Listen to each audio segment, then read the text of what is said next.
বিসমিল্লাহির রহমানির রহিম।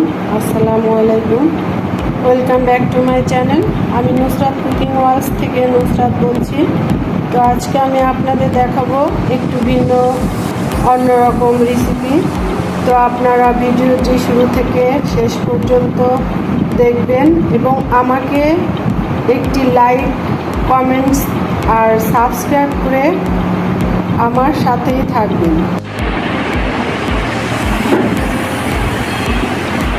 ছোট মাছের চচ্চড়ি করার জন্য আমি এখানে প্রথমে নিয়ে নিব তেল,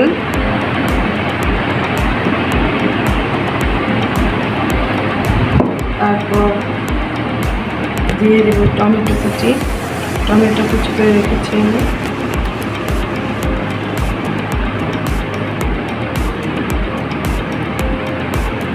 তারপর দিয়ে দেব পেঁয়াজ কুচি,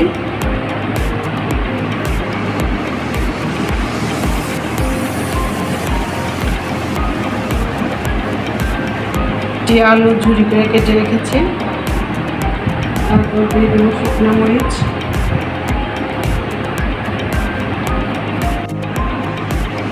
হাফ টেবিল চামচ।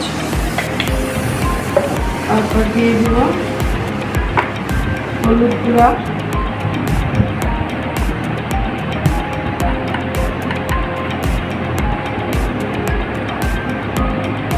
হাফ টেবিল চামচ।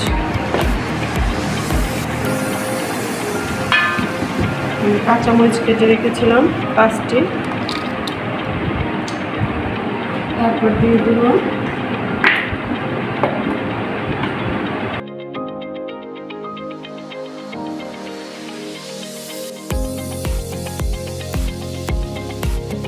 লবণ, হাফ টেবিল চামচ দিয়ে এখন আমি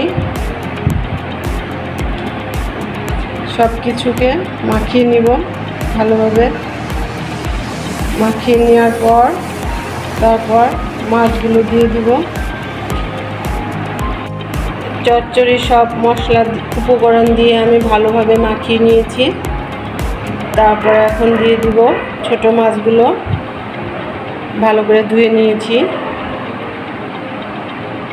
এগুলো দিয়ে আমি আবার ভালো করে মাখিয়ে তারপর আপনাদের দেখাবো।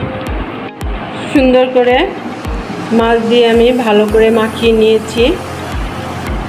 তারপর এখন আমি চুলায় বসিয়ে ছোট মাছের চচ্চড়িটা করে আপনাদের আমি দেখাবো।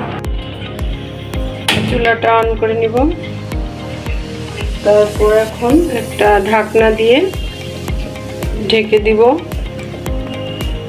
বলক আসা পর্যন্ত অপেক্ষা করব।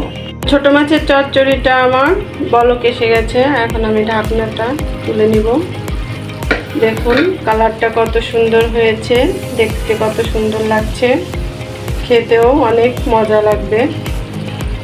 তো আমি আর 10 থেকে 15 মিনিট অপেক্ষা করব, তারপর আপনাদের পরিবেশন করে দেখাবো।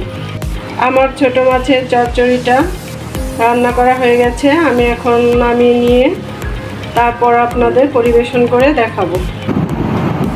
তো দেখুন কত সুন্দর তৈরি হয়ে গেল আমার হাতে মাখানো ছোট মাছের টমেটো আর পেঁয়াজ দিয়ে চচ্চড়ি। তো আপনারা ভিডিওটি দেখবেন এবং আমাকে লাইক দিয়ে কমেন্টস করে জানাবেন আপনাদের কেমন লাগলো। তো আজকে আমি এখানেই বিদায় নিচ্ছি। ভালো থাকবেন। আল্লাহ হাফেজ।